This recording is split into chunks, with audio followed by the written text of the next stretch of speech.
બે હાથ ઊંચા કરી મુઠ્ઠી વાળીને આપણે બોલીએ, ભારત માતા કી જય, ભારત માતા કી જય, ભારત માતા કી જય।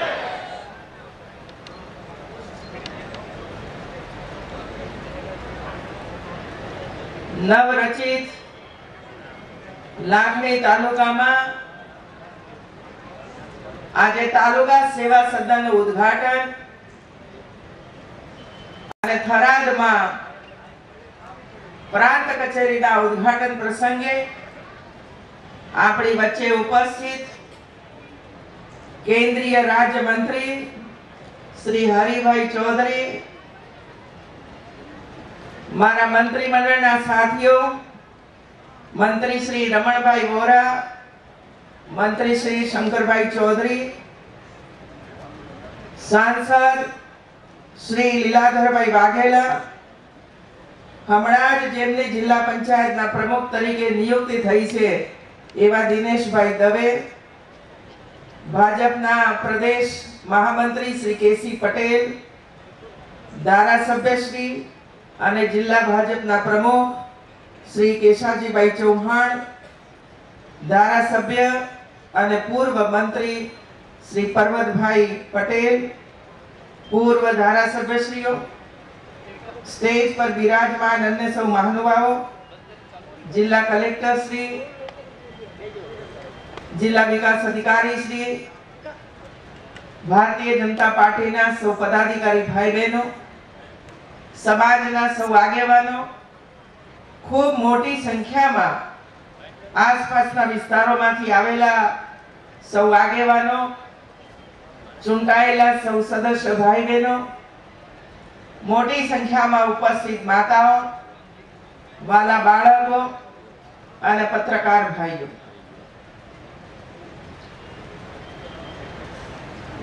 લગભગ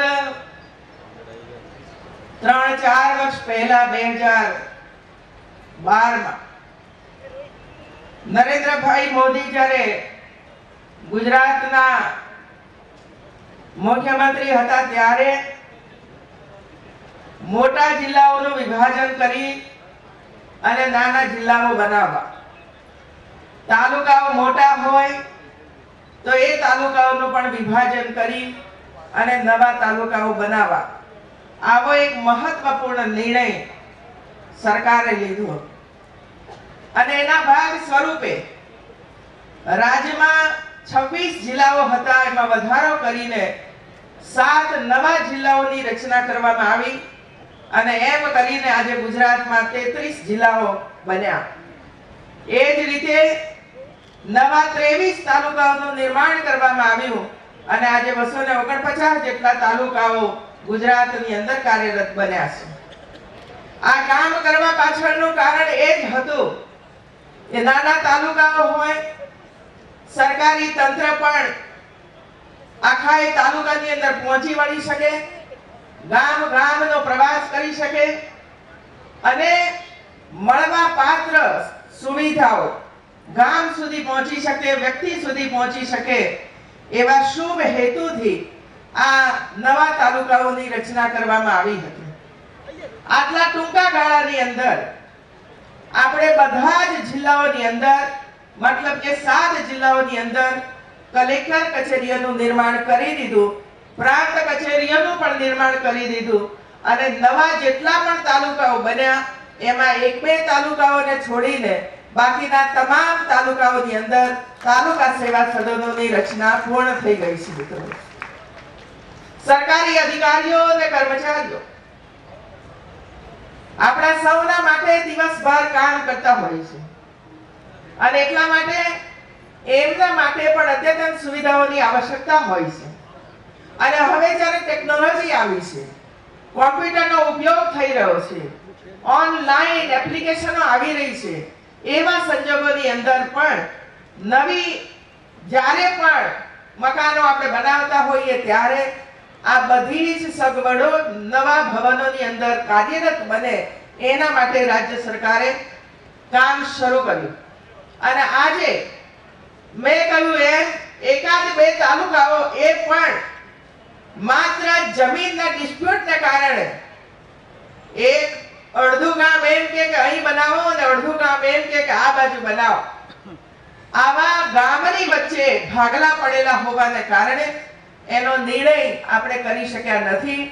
અને મારો અભિગમ એ રહ્યો છે કે ગામ સમસ્ત ભેગું મળીને નક્કી કરે કે આપણી આ ઓફિસ ક્યાં બનાવવી છે, જેથી કરીને ભવિષ્યની અંદર ગામમાં કે તાલુકાઓની અંદર કોઈ પણ પ્રકારના સંઘર્ષો ન પેદા થાય એના માટેનો આપણો પ્રયાસ રહ્યો છે. અને હું ઈચ્છું છું કે થોડાક સમયની અંદર જે એક બે તાલુકાઓની અંદરના નિર્ણય નથી થઈ શક્યા એ કામકાજ પણ પૂર્ણ કરી દેવામાં આવશે. આપણે બધા હોય અહીં જ્યારે એનું ઉદ્ઘાટન ટેકનોલોજીના માધ્યમ દ્વારા કર્યું છે ત્યારે તમે જોઈ શકો છો કે ભૂતકાળની અંદર જે કચેરીઓ હતી ને એની અંદર જે સવલતો હતી એના કરતા કેટલી વધારાની સગવડો ને કેટલી સુંદર સગવડો આપણે આ મકાનોની અંદર બનાવી છે.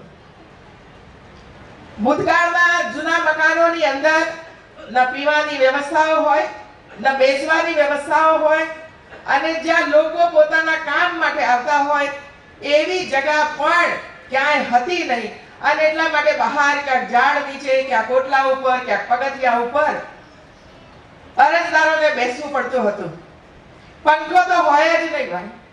પરંતુ આ નવા મકાનોની અંદર દૂર દૂરના ગામડાની અંદરથી એસટી ની મુસાફરી કરીને ગરમીમાં શિયાળામાં કોઈ વ્યક્તિ પોતાના કામકાજ માટે ઓફિસમાં આવે ત્યારે એને બેસવા માટેની જગ્યા પણ મળવી જોઈએ, એને પીવાના પાણીની પણ વ્યવસ્થા હોવી જોઈએ અને ટોયલેટની પણ સંપૂર્ણ સુવિધાઓ આ જ મકાનોની અંદર હોવી જોઈએ, જેથી માતા બહેનો ભાઈઓને આ બધી સુવિધાઓ એમને એ જ મકાનની અંદર પ્રાપ્ત થાય.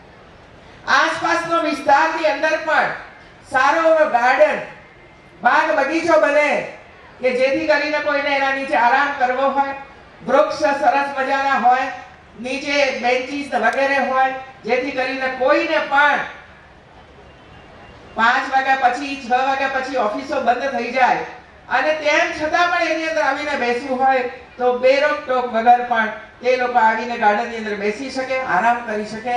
એ પ્રકારના ગાર્ડન, બાગ બગીચા પણ આ જ મકાનોની અંદર કરવા માટેની વ્યવસ્થાઓ રાજ્ય સરકારે ઊભી કરી દીધી છે મિત્રો.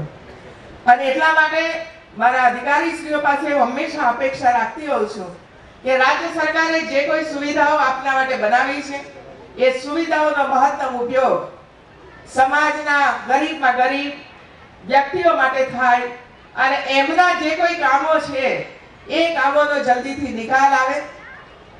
એમને કોઈ પણ કામ માટે જ્યારે આપણી ઓફિસોમાં આવતા હોય ત્યારે એનું કામ ઝડપથી કેવી રીતે પૂરું થાય એ ઉપરાંત રાજ્ય સરકારે કયું કામ કેટલા દિવસની અંદર પૂર્ણ કરવામાં આવશે એના પણ જે આયોજનો કર્યા છે, નક્કી કરેલા દિવસો છે, એ જ દિવસની અંદર એ કામ થઈ જાય. કોઈ કામ 1 દિવસમાં, કોઈ કામ 2 દિવસમાં, તો કોઈ કામ 4 દિવસની અંદર, જેથી કરીને લાભાર્થીને, અરજદારને કોઈ ધક્કા ન ખાવા પડે.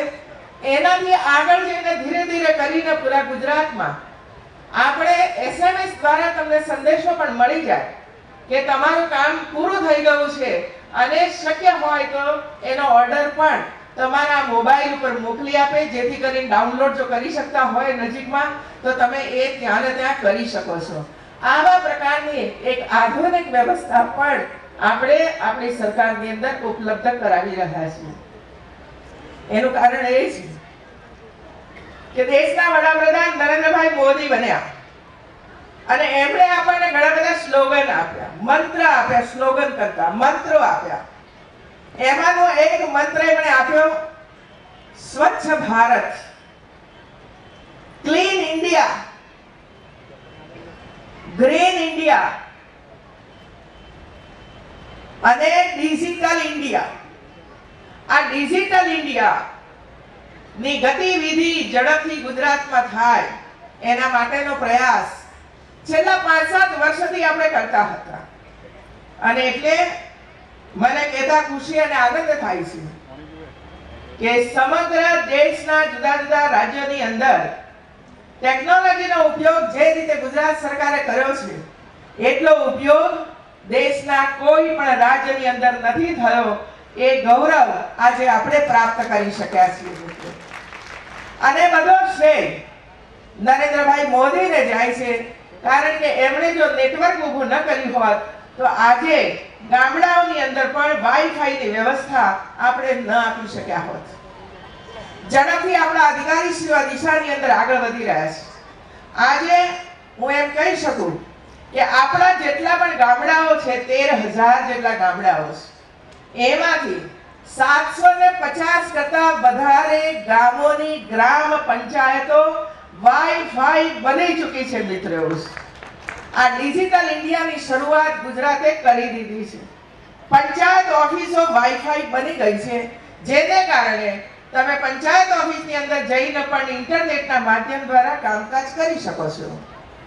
એ ઉપરાંત લગભગ 50 જેટલા ગામોના સરપંચોએ અને કદાચ થોડાક વધ્યા પણ હશે એ દિશાની અંદર એમણે પ્રગતિ કરી છે કે આખું એ ગામ એમણે વાઈફાઈ બનાવ્યું છે. આખું એ ગામ એટલે પ્રાથમિક શાળા, માધ્યમિક શાળા કે નજીકની કોલેજોના વિદ્યાર્થીઓ એમને પણ ઇન્ટરનેટનો ઉપયોગ કરવો હોય, શિક્ષિત થવું હોય, કોઈ નવા આઈડિયાને રિસર્ચ કરવું હોય તો આ બધું જ એ વાઈફાઈના માધ્યમ દ્વારા ઇન્ટરનેટનો ઉપયોગ કરીને કરી શકે છે. અને ધીરે ધીરે કરીને આપણે સમગ્ર ગુજરાતને વાઈફાઈ કરવા જઈ રહ્યા છીએ. મિત્રો, સ્માર્ટ સિટી નરેન્દ્રભાઈએ દેશના 100 કરતા વધારે સ્માર્ટ સિટી બનાવવા માટેનો નિર્ણય કર્યો. એમાં આપણા 6 મહાનગરોને પણ એની અંદર સમાવેશ કરી દેવામાં આવ્યો. અને આ સમાવેશ થતાની સાથે જ આપણે એનું પ્લાનિંગ વગેરે કરવા માટેનો આરંભ કરી દીધો છે. મિત્રો, એક નગર પણ પસંદ કરવાનું હતું, નગરપાલિકા. તો આપણે દાહોદ નગરપાલિકાને પસંદ કરી છે. ટ્રાઇબલ એરિયાની આદિવાસી ક્ષેત્રની નગરપાલિકાને આપણે પસંદ કરી છે. અને એની અંદર પણ 25 કરોડ રૂપિયાના ખર્ચથી આખી નગરપાલિકા વાઈફાઈ થવા માટે આગળ વધી રહી છે. મિત્રો, આ બધું આપણે એટલા જ માટે કરીએ છીએ કે હવે આખી દુનિયા કોમ્પ્યુટરની અંદર આવી ગઈ છે, મોબાઈલની અંદર આખી દુનિયા મિત્રો આવી ગઈ છે. અને એટલા માટે જરૂરી છે કે આપણે પણ એ દિશાની અંદર આગળ વધવું જ પડે. અને એટલે એમાં પાછા ન પડી જવાય અને આપણા વિદ્યાર્થીઓને એ ગુમાવવું ન પડે, એટલા માટે ઝડપથી આ દિશાની અંદર આપણે આગળ વધી રહ્યા છીએ. મિત્રો, આપના તરફથી મને અહીં ચેક પ્રાપ્ત થયા. કોઈ કોલેજ કરવી હોય તો કોલેજના બિલ્ડિંગ માટે ચેક આપે. મિત્રો, કારણ કે કોલેજના બિલ્ડિંગ ઉપર એનું નામ આવે છે અને વર્ષોના વર્ષો સુધી લોકો યાદ રાખે કે આ કોલેજના બિલ્ડિંગમાં મકાનની અંદર ફલાણા ભાઈએ 5 કરોડ, 2 કરોડ, 1 કરોડ રૂપિયા આપ્યા હતા. અને એટલે આજે હજારો વિદ્યાર્થીઓ આ કોલેજની અંદર અભ્યાસ કરી શકે છે. એ જ રીતે સ્કૂલ બનાવી હોય, માધ્યમિક કે ઉચ્ચતર માધ્યમિક, તો એની અંદર પણ લોકો ડોનેશન આપતા હોય છે. અને ડોનેશન આપવા પાછળનું કારણ કે આપણો યુવાન એની અંદર અભ્યાસ કરી શકે. પછી યુવાન ગમે તે કોમનો, ગમે તે જાતિનો હોય, એટલે જ્ઞાત જાતના વાડા વગર ડોનેશન, દાન મળતું હોય છે. અને એમાંથી શાળા, કોલેજો, સ્કૂલો, હોસ્ટેલો વગેરે બનતું હોય છે. પણ કોઈ ટોયલેટ બનાવવા માટે દાન આપે એ તો પહેલી વાર ગુજરાતની અંદર થઈ રહ્યું છે. મિત્રો, ટોયલેટ બનાવવા માટે ડોનેશન આપ્યો. હવે આ ટોયલેટ ઉપર કોઈ નામ નથી આવવાનું કે ફલાણા ભાઈના તરફથી 10,000 રૂપિયા ટોયલેટ બનાવવા માટે મળ્યા, કે ફલાણા સરપંચે ટોયલેટ બનાવવા માટે 25,000 રૂપિયા આપ્યા. આવું કોઈ ડોનેશન ટોયલેટ બનાવવા માટે આજ સુધીમાં મળ્યું હોય એવું બન્યું નથી. પરંતુ ગુજરાતે આ કામ શરૂ કર્યું અને અત્યાર સુધીમાં મિત્રો આપ સૌના માધ્યમ દ્વારા, એનજીઓ દ્વારા, એપીએમસી બેંકો વગેરે દ્વારા ગુજરાત સરકારને 50 કરોડ કરતા વધારે રકમ માત્ર ને માત્ર ટોયલેટ બનાવવા માટે રાજ્ય સરકારને પ્રાપ્ત થઈ છે. આજે પણ જે ટોયલેટ બનાવવા માટે જે ડોનેશન પ્રાપ્ત થયું છે એ તમામ ડોનેશન આનંદીબેન એમના ઘરે નથી લઈ જવાના. મેં અહીંના કલેક્ટર અને જિલ્લા વિકાસ અધિકારીને સુપ્રત કરી દીધું છે મિત્રો. હવે એ સ્વચ્છતા નિધિમાં જમા થશે અને સ્વચ્છતા નિધિમાં જમા થયા પછી જ્યાં પણ ગરીબમાં ગરીબ માં બેન બધા બેઠા છે, કોઈ વિધવા માતા હશે જેને ટોયલેટની આવશ્યકતા છે, કોઈ એવો પરિવાર હશે કે 70-80 વયની ઉંમર વટાવી ચૂક્યા હશે, ઘરમાં દીકરો કે દીકરી નહીં હોય, અને એવા પરિવાર માટે, એવા માતા પિતા માટે પણ બહાર ટોયલેટ જવું અતિશય મુશ્કેલ હોય છે. અને એટલે એવા પરિવારો પણ જો આ રકમ ન ખર્ચી શકે તો રાજ્ય સરકારના ડોનેશનની અંદરથી એમના ત્યાં આવું ટોયલેટ બનશે, જેથી કરીને પોતાના ઘરમાં જ એ વ્યવસ્થા ઊભી થવાને કારણે આવા વૃદ્ધ ભાઈઓ બહેનોને પણ કોઈ આપદા ભવિષ્યની અંદર ઊભી નહીં થાય. આપણી યુવાન દીકરીઓ મેં જોઈ અહીં લાઈનની અંદર બધી જ બહેનો માથા ઉપર નાળિયેર વગેરે લઈને ઊભી હતી મિત્રો. હું પણ એક મહિલા છું, હું પણ આ જ અવસ્થાની અંદરથી પસાર થઈ છું મિત્રો. 12-15 વર્ષની યુવાન દીકરી જ્યારે આપણા ઘરની અંદર મોટી થઈ હોય, 7-8 વર્ષ કે 5-7 વર્ષની દીકરી હોય ત્યારે તો ગમે ત્યાં ખુલ્લામાં જઈને પેશાબ પણ કરી શકે, ટોયલેટ માટે પણ જઈ શકે. પરંતુ 12 વર્ષ 15 વર્ષ ઉંમર વટાવ્યા પછી આવી યુવાન દીકરીઓ બહાર ખુલ્લાની અંદર ન જઈ શકે મિત્રો. એમને પણ પ્રાઇવેસી જોઈએ છે અને એટલા માટે જરૂરી છે આપણા ઘરોની અંદર ટોયલેટ બનાવવા. અને એટલે જ્યારે સીએમ તરીકેની જવાબદારી મેં લીધી ત્યારે પહેલા જ પ્રવચનની અંદર મોરબીમાં મેં જાહેર કર્યું હતું કે આપણે આવતા 3 વર્ષની અંદર ગુજરાતનું એક પણ ઘર એવું બાકી નથી રાખવું કે જેના ઘરે ટોયલેટ બની ના ગયું હોય મિત્રો.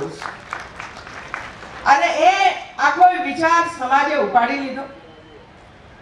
અમારા અધિકારીશ્રીઓ પણ એને અગ્રિમતા આપી અને આ બધા સરપંચ વગેરે ભાઈ બહેનોએ પણ ગામની અંદર પ્રચાર પ્રસાર કરીને સરકારની સહાયથી તો ક્યાંક આવા ડોનેશનોની સહાયથી ટોયલેટ બનાવવા માટેનું એક અભિયાન શરૂ થયું. અને આજે માત્ર 1 વર્ષના ટૂંકા ગાળાની અંદર આપણે 3088 ગામોની અંદર 100% ટોયલેટ બનાવવાનું કામ પૂર્ણ કરી દીધું છે મિત્રો. 100%. અને એટલે ધીરે ધીરે કરીને આ વિષય, આ વિચાર સમાજમાં જતો જાય છે, એમ ટોયલેટ બનતા જાય છે. હું કહું છું કે ટોયલેટમાં મહિલાઓનું સન્માન રહેલું છે, મહિલાઓનું ગૌરવ રહેલું છે. જ્યારે કોઈ પેપરના પાના ઉપર આપણે વાંચીએ કે ફલાણી બે ગામની અંદર રાત્રે 8 વાગે ટોયલેટ જવા માટે નીકળ્યા ત્યારે એને સાપ કરડ્યો અને એનું મૃત્યુ થયું, કોઈ અડકાઈ શિયાળ કરી એનું મૃત્યુ થયું, યા તો દવાખાનામાં દાખલ કરવા પડે, અથવા તો કોઈ યુવાન દીકરીને છેડછાડ કરવામાં આવી અથવા તો ત્યાંથી એને ઉપાડી જવામાં આવી. આવા વિષયો જ ક્યાંક છૂટક પણ બનતા હોય છે ત્યારે મનમાં એવો જરૂર વિચાર આવે છે કે ભાઈ આપણે આપણા ઘરોની અંદર ટોયલેટ બનાવીએ તો આવા પ્રસંગો બનશે ખરા? કેટલા એવા પ્રસંગોને આપણે અટકાવી શકીશું, કેટલી મા દીકરીઓને બહેનની આબરૂને આપણે બચાવી શકીશું. અને એટલા માટે ઘરની અંદર ટોયલેટ બને એ વિચાર આપ સૌએ ઝીલ્યો છે. હું અમારા અધિકારીશ્રીને કહું છું કે બનાસકાંઠા જિલ્લો પણ આમાં અગ્રેસર બન્યો છે. હજુ ઓર ગતિ આવે અને જ્યાં કોઈ પૈસા ખૂટતા હોય ત્યાં એ નિર્ણય તમારે જ કરી લેવાનો છે. રાજ્ય સરકાર ઉપર કોઈ આધાર ન રાખતા કે ટોયલેટ બનાવવા માટે આ સ્વચ્છતા નિધિમાંથી કેટલા રૂપિયા આપવાના છે. કોઈ જગ્યાએ 2000 ખૂટતા હોય તો 2000 આપો, કોઈ જગ્યાએ 3000 ખૂટતા હોય તો 3000 આપો, અને કોઈ જગ્યાએ એ ટોયલેટ મફતમાં બનાવી આવવું પડે એટલે કે ટોટલ પૈસા આપવા પડે તો ટોટલ પૈસા આપીને પણ એ પરિવારને ટોયલેટ વાળું બનાવી દો મિત્રો. કારણ કે ક્યાં કેટલી જરૂરિયાત છે એ કઈ ગાંધીનગરની અંદર બેઠેલા અધિકારીને ખબર ન પડે મિત્રો. એ તો તમારે જ નિર્ણય કરી દેવાનો હોય અને તમારી 3-4 વ્યક્તિઓની કમિટી બનાવી દો કે જે કમિટી નિર્ણય કરે કે ભાઈ આને 2000 આપવાથી કામ પૂરું થઈ જશે, આને 4000 રૂપિયા આપવાથી કામ પૂરું થઈ જશે. મિત્રો તમે દરેકને 2000 રૂપિયા આપો, આખું કામ પૂરું ન થઈ શકે. અને એટલા માટે આને કોઈ નીતિ વિષયક નિર્ણય લેવાની આવશ્યકતા નથી. મેં ગઈકાલે જે મીટિંગ કરી છે, મીટિંગની અંદર અધિકારીશ્રીઓને પણ મેં સૂચના આપી છે કે આ જવાબદારી કલેક્ટર અને જિલ્લા વિકાસ અધિકારીને સોંપી દેવી જોઈએ. એમના વિચારના આધારે એમના ઉપર વિશ્વાસ મૂકીને આપણે આ નિધિનો ઉપયોગ કરવાનો છે. બહેનો, ખાસ કરીને મારે બહેનોને કહેવાનું છે, હમણાં એક જિલ્લાની અંદર એવી ઘટના બની. એક નાની 10-12 વર્ષની યુવાન દીકરી, યુવાન તો નહીં કહીએ, ઉછળતી દીકરી, એના સપના હતા કે મારે આગળ ભણવું છે, મારે ડોક્ટર થવું છે, મારે એન્જિનિયર થવું છે, મારે પાયલોટ પણ બનવું છે. આ ઘરની અંદર ચર્ચાઓ કરતી હતી પોતાના માતા પિતાની સાથે. મને હવે 9મા ધોરણમાં તમે કઈ સ્કૂલમાં મૂકશો એની ચર્ચાઓ કરતી હતી. મા બાપની સેવા પણ કરતી હતી. એક દિવસ એવી ઘટના બની કે સાંજે 7-1 વાગે 8-1 વાગે એને સંડાસ જવું હશે અને એટલા માટે હાથમાં લોટો લઈને ગામની બહાર સંડાસ જવા માટે ગઈ. હજુ તો એ પૂરી બેઠી નથી ત્યાં જ 2-3 કૂતરાઓ આવીને એને પાછળથી પકડી. એને બૂમાબૂમ કરી તો બીજા 2-4 કૂતરાઓ આવી ગયા અને આવા 5-7 કૂતરાઓ ભેગા મળીને આખા શરીરને બચકા ભરવાની શરૂઆત કરી અને દીકરીને ખેંચી 10-15 મીટર સુધી. એની બૂમાના કારણે આસપાસ રહેતા બહેનો ત્યાં પહોંચી ગયા. બહેનોએ કૂતરાઓને તો છોડાવી, પણ એના શરીરને એટલા બધા બચકા ભરી દીધા હતા કે લોહી લુહાણ થઈ ગઈ હતી. હોસ્પિટલમાં પહોંચાડી તો ખરી પણ કોઈ બચાવી ન શક્યું. કોઈ એને બચાવી નહીં શક્યું. ના ડોક્ટર બચાવી શક્યા તો ના માતાઓ બચાવી શકી. આવી એક 10-12 વર્ષની દીકરીઓ ની ઉપર આવી આપત્તિઓ આવતી હોય છે અને એટલા માટે થોડી કરકસર કરીને પણ આપણે આપણા ઘરની અંદર ટોયલેટ બનાવીએ મિત્રો. અને લાખણીમાં જ્યારે હું આવી છું ત્યારે, લાખણી તાલુકો તો નાનો તાલુકો છે, 40 જ ગામ છે અને મેં જાહેર કર્યું છે મિત્રો કે જે તાલુકો સૌથી પહેલા 100% ટોયલેટ બનાવી દેશે અને થર્ડ પાર્ટી ઇન્સ્પેક્શન દ્વારા એને જાહેર કરવામાં આવશે કે 100% ટોયલેટ બની ગયા છે, તો એ ગામને 50 લાખ રૂપિયા સરકાર તરફથી આપવામાં આવશે. 50 લાખ રૂપિયા સરકાર તરફથી આપવામાં આવશે એવોર્ડના નિમિત્તે મિત્રો. આજે આ 50 લાખ રૂપિયાનું ઇનામ સૌથી પહેલા લાખણી તાલુકો જીતી લે એવી મારી અપેક્ષા છે. આપ બધાને મેં જીતવું છે ને, હાથ ઊંચો કરો તો તમારા ઘરે આજથી ટોયલેટ બનાવવાની શરૂઆત કરો. ભાઈઓ, ઈચ્છો છો ને બહેનોને ટોયલેટ મળે? તમને મળવાનું તો છે જ. એક ટીવીમાં ચર્ચા ચાલતી હતી ટોયલેટની. દિલ્હીની ઘટના હતી બહેનો. હમણાં નરેન્દ્રભાઈએ આ ટોયલેટ કરી આખા દેશને આની અંદર નાખ્યો છે અને લોકોએ આ કામ ઉપાડી લીધું છે. એક બેન પરણીને સાસરે આવ્યા પછી એના ઘરમાં ત્યાં ટોયલેટ હતું પણ સાસરે આવી તો ટોયલેટ નહોતું. એટલે એણે એના પતિને એમ કહ્યું કે ભાઈ આપણે ટોયલેટ બનાવીએ. એના પતિએ ના પાડી. શું જરૂર છે બહાર જવાનું? અમે જતા હતા, મા બાપે ગયા, દાદા દાદીએ ગયા, તું નવાઈ છે આવી છે ઘરમાં. તો પેલી બેન કહેતી રહી પણ ટોયલેટ ના થયું. ઘરમાં દીકરીનો જન્મ થયો. દીકરી 12 વર્ષની થઈ અને એટલે માતાને એની ચિંતા થઈ કે ભાઈ હું તો ગઈ બહાર પણ હવે તો જમાનો બદલાઈ ગયો છે અને એટલા માટે ઘરમાં ટોયલેટ બનાવવું છે. તો પૈસા ક્યાંથી લાવવાના? અને એટલે એનું મંગલસૂત્ર વેચી આવી બેન. એનું મંગલસૂત્ર બજારમાં જઈને વેચી આવી. વેચીને એની અંદરથી 12-15 હજાર રૂપિયા લઈ આવ્યા પછી બધી ઈંટ ને સિમેન્ટ ને વગેરે લાવવાની શરૂઆત કરી, કોઈને કોન્ટ્રાક્ટ આપી દીધો અને ટોયલેટ ઘરમાં બની ગયું. પછી જે બહેન એનો ઇન્ટરવ્યુ લેતી હતી, એ ઇન્ટરવ્યુ લેનાર બહેને એ બહેનને પૂછ્યું કે ઘરમાં ટોયલેટ બની ગયું પછી સૌથી પહેલો એનો ઉપયોગ કોણે કર્યો? એટલે કે બીજું કોણ કરે? કે મારા વરે જ કર્યો, મારા પતિએ જ કે એનું ઉદ્ઘાટન કર્યું સૌથી પહેલું. મતલબ એ થયો મિત્રો, દર રવિવારે રાત્રે 10 વાગે આવી અનેક ઘટનાઓ એ ટીવીના પડદા ઉપર આવતી હોય છે અને મને આ બધું સાંભળવાનું ગમતું હોય છે અને એમાંથી જ અમારા જેવાને પ્રેરણા પણ એમાંથી જ મળતી હોય છે મિત્રો.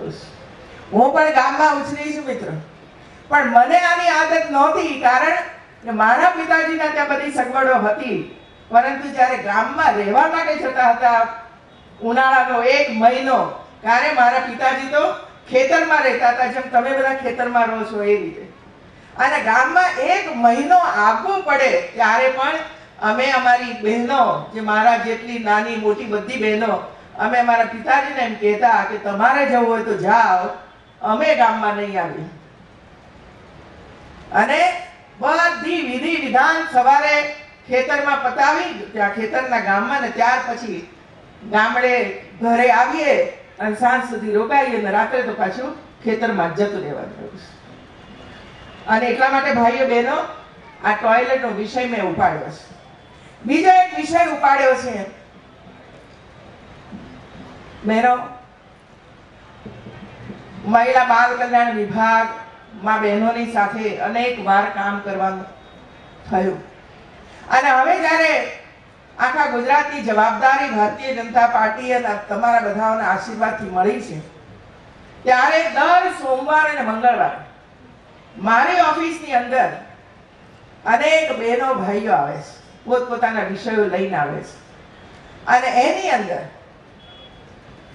લગભગ અત્યાર સુધીમાં 15 થી 20 જેટલી બહેનો 30-35 વર્ષની ઉંમરની માતાઓ, એમના એક બે બાળકો હોય તેમને લઈને આવે અને આવીને ચોધાર આંસુએ મારી સામે રડે. હું પૂછું, બેન થયું છું? પહેલો પ્રશ્ન તો મારા મનમાં એમ આવે કે બેન જ્યારે રડે ત્યારે પ્રશ્ન એ થાય કે ઘરમાંથી કાઢી મૂકી હશે. ત્યારે બેને પૂછ્યું કે ઘરમાંથી કોઈ કજિયા કંકાસ છે? એટલે કે ના બેન, એવું કશું જ નથી. એવું તો પછી બાળકોને ભણવાની આપદા પડે છે? તો કે ના, એવું પણ નથી. તો છે શું? ત્યારે રડતા રડતા એમ બોલે કે બેન, મને કઈ ખબર નહીં પડી, અને જ્યારે ખબર પડી અને ડોક્ટરને જ્યારે અમે બતાવવા માટે ગયા ત્યારે ડોક્ટરે એમ કહ્યું કે બેન, તને તો બ્રેસ્ટ કેન્સર છે અથવા ગર્ભાશયનું કેન્સર છે.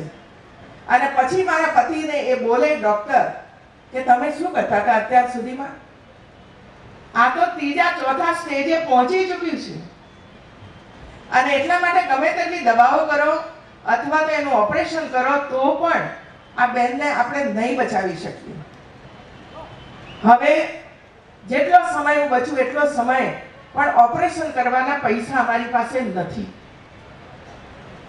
આ વેદના જ્યારે મારી સામે વ્યક્ત કરતી હતી ત્યારે એમાંથી વિચાર આવ્યો કે આવી જેટલી પણ માતાઓ છે ગુજરાતની અંદર, એ સ્વાભાવિક છે કે કામકાજની અંદર અને શરીરમાં થતા ફેરફારોની અસર એ બહેનોને કદાચ ન ખબર પડે.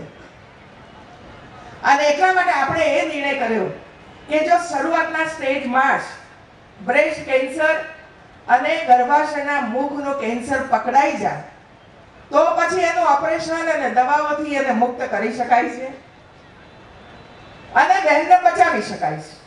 અને એક બહેનને તમે બચાવો એનો અર્થ એ થયો કે આખા પરિવારને બચાવ્યો, બાળકોને અનાથ બનતા બચાવ્યા. અને એટલા માટે આપણી સરકારે નક્કી કર્યું કે ગુજરાતની અંદર 30 વર્ષથી મોટી ઉંમરની જેટલી પણ બહેનો છે બધી જ બહેનોનો એક ટેસ્ટ થઈ જાય. પીએસસી અને સીએસસી સેન્ટરો ઉપર આજે બહેનો જઈ રહી છે, ડોક્ટરો તપાસ કરી રહ્યા છે અને એમાંથી જે બહેનોને કેન્સર નીકળ્યું છે એવી બહેનોની સારવાર અમદાવાદની કેન્સર હોસ્પિટલની અંદર શરૂ થઈ છે મિત્રો. અને એનો તમામ ખર્ચ એ રાજ્ય સરકાર ભોગવી રહી છે. વિષય મહત્વનો આ છે બહેનો, જેટલો પણ ખર્ચ બહેનને કેન્સરમાંથી મુક્ત કરાવવા માટે થશે એ તમામ ખર્ચ રાજ્યની સરકાર આજે ભોગવી રહી છે, આપી રહી છે. મતલબ કે પરિવારે 1 રૂપિયાનો ખર્ચ પણ કરવાનો નથી. હું જ્યારે આપની વચ્ચે આવી છું ત્યારે બનાસકાંઠા જિલ્લાની અંદર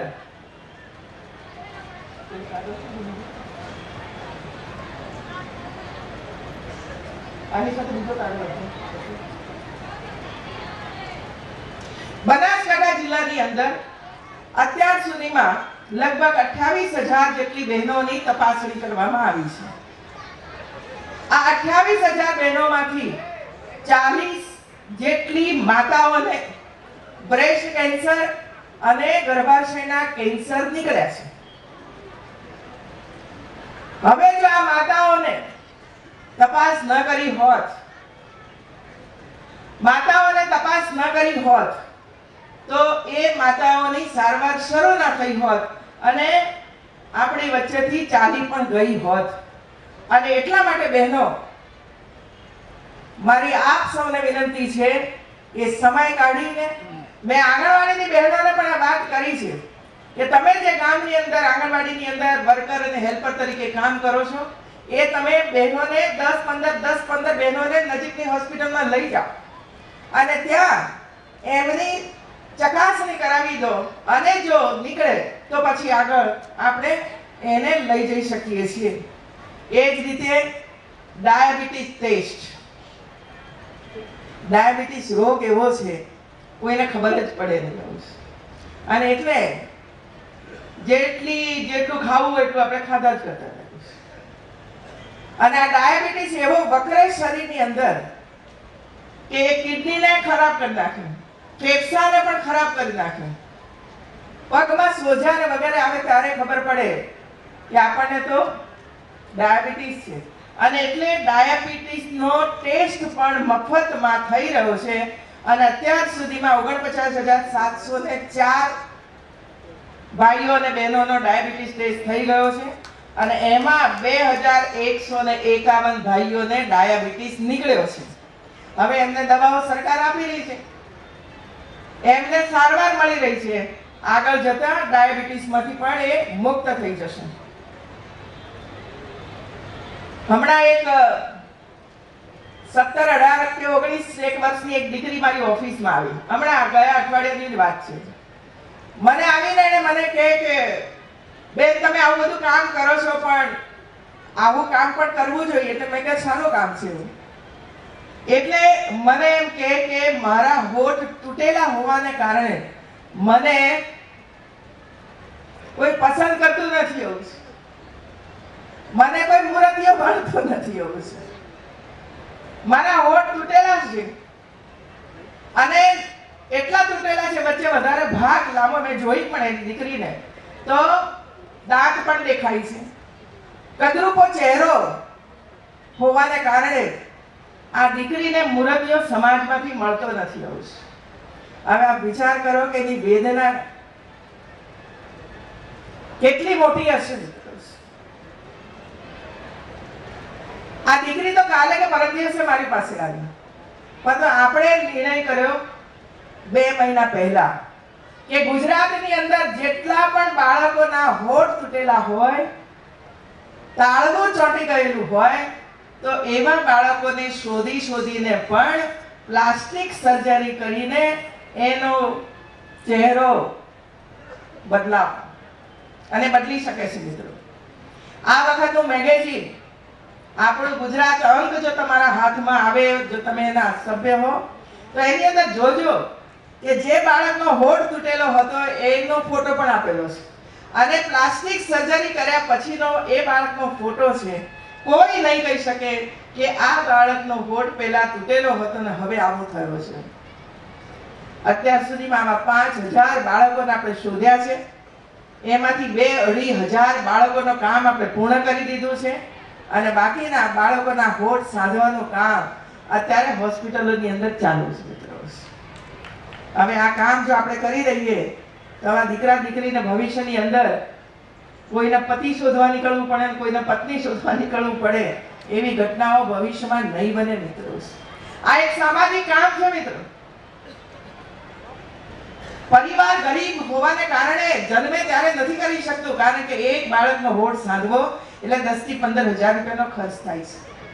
અને આ તમામ ખર્ચ રાજ્ય સરકાર ઉપાડી રહી છે મિત્રો. કોઈ રૂપિયો લેવામાં નથી આવતો. બાળકનો તમામ ખર્ચ રાજ્ય સરકાર ઉપાડી રહી છે. એ ઉપરાંત મોઢાની તપાસ એટલે કે મોઢાનું કેન્સર, બીડી પીવાની, તમાકુ ખાવાની, પછી પેલું આમ કરો છે ને ફાકી અહીં જે ખાતા હશે એમને યાદ હશે. તો આ બધું ખાવાના કારણે મોઢાનું કેન્સર થાય છે મિત્રો.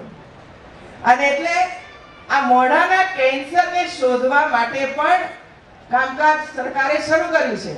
અને અત્યાર સુધીમાં 3,75,880 લોકોની મોઢાની તપાસ કરી દીધી છે. અને એમાંથી કેન્સર વાળા કેટલા નીકળ્યા ખબર છે?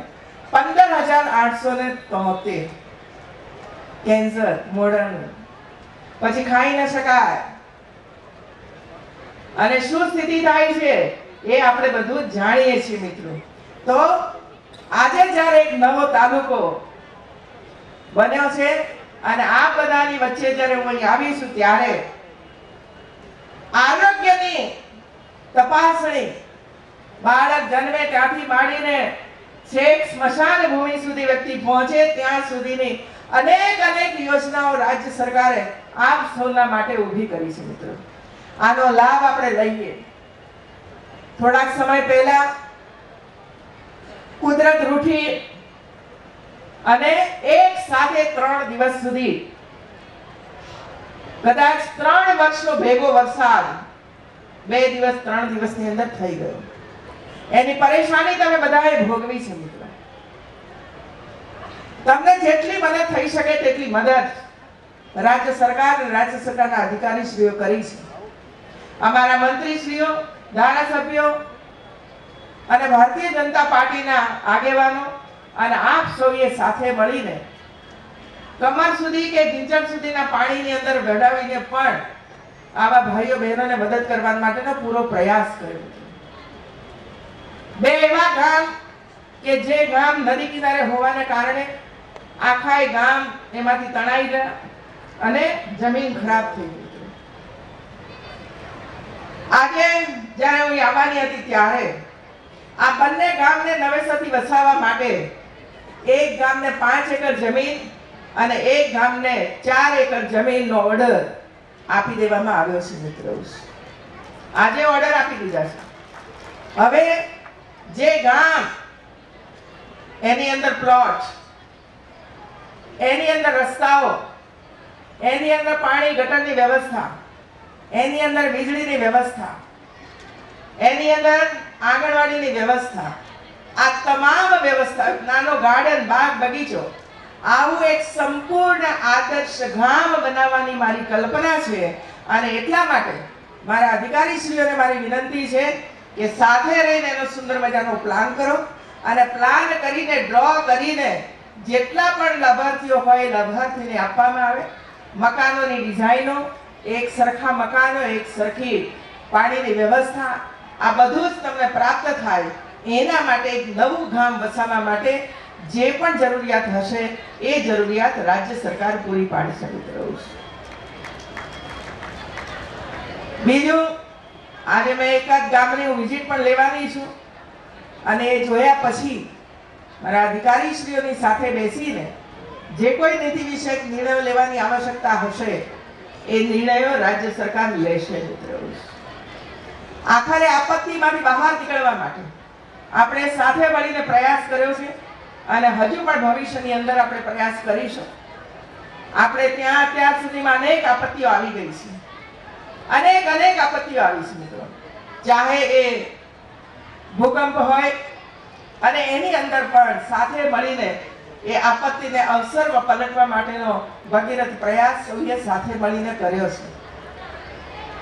અમરેલી હોય કે બનાસકાંઠા હોય, આ વિસ્તારોની અંદર જે રીતે ભયાનકતા હતી એના આધારે આપણે ઘણા બધા નવા નિર્ણયો આ વખતે પહેલી વાર કર્યા હતા અને એ નિર્ણયોનું અમલીકરણ અમારા તંત્રએ બહુ સુપેરે કર્યું છે અને એટલે સમગ્ર તંત્રને હું ખૂબ ખૂબ અભિનંદન આપું છું.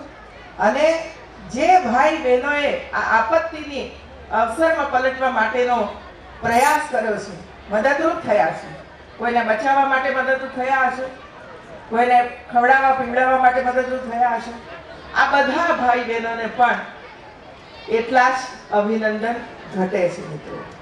તો આ પ્રસંગે મને અહીં દીકરીઓ એસપીસી ની ખાસ કરી સ્ટુડન્ટ પોલીસ કેડેટ્સ, આપ આટલો વિચાર કરો કે એક સમય એવો હતો કે બનાસકાંઠો આરોગ્યની દ્રષ્ટિએ કે શિક્ષણની દ્રષ્ટિએ પછાત હતો, પણ આજે તમામ જિલ્લાઓની હરોળની અંદર આવીને ઉભો રહી ગયો છે.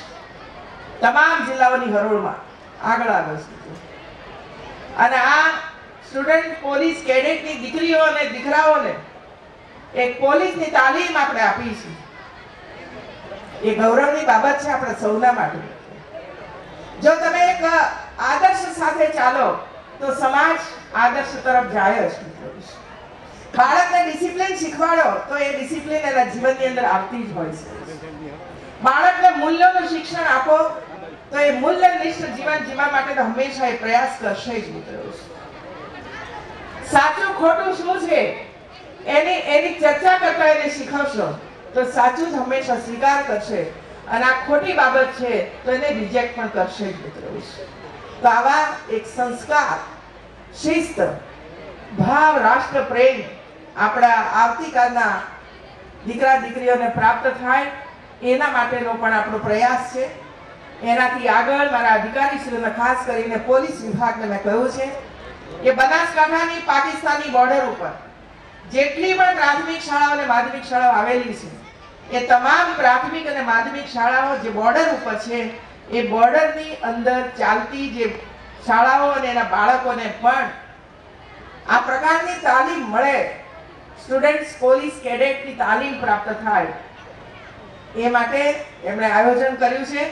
અને આવતા દિવસોની અંદર આપણું એક બાળક પણ સરહદની સુરક્ષા કરવા માટે તત્પર બને, એક રાષ્ટ્ર ભાવ એનામાં પેદા થાય એના માટે પણ આવતા દિવસોની અંદર આ કામગીરી શરૂઆત થવાની છે.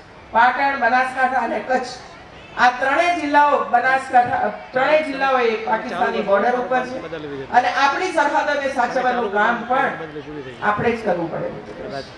આપ સૌએ જુદા જુદા સમાજના આગેવાનોએ મારું ભવ્ય સ્વાગત કર્યું છે અને એટલા માટે હું એટલું ચોક્કસ કહીશ કે આપણી સરકાર એવું કોઈ કામ નહીં કરે કે જેને કારણે તમને તકલીફ ઊભી થાય મિત્રો. તમને કોઈ તકલીફ ઊભી થાય. સમાજના તમામ વર્ગોને સાચવવાનું કામ, એમનો અધિકાર એમને પ્રાપ્ત થાય એના માટે સદાય આપણી સરકાર તત્પર છે, અમારા અધિકારીઓ તત્પર છે, આખું મંત્રીમંડળ તત્પર છે અને એનો લાભ છેવાડાના માનવી સુધી પહોંચે એનો અભિગમ સાથે રાજ્ય સરકાર ચાલી રહી છે. તો આપ સૌએ મારું સ્વાગત સન્માન કર્યું બદલ આપ સર્વેનો ખૂબ ખૂબ આભાર. અને વધારે પાઘડી પહેરાવી છે તો એક મહિલાનું સન્માન પણ એની અંદર છે. તો પાઘડીની લાજ પણ આપણે જ રાખવાની હોય. સૌ આગેવાનોને, અધિકારીશ્રીઓને, પાર્ટીના સૌ કાર્યકર્તાઓને ખૂબ ખૂબ અભિનંદન. જય જય ગરવી ગુજરાત, જય જય ગરવી.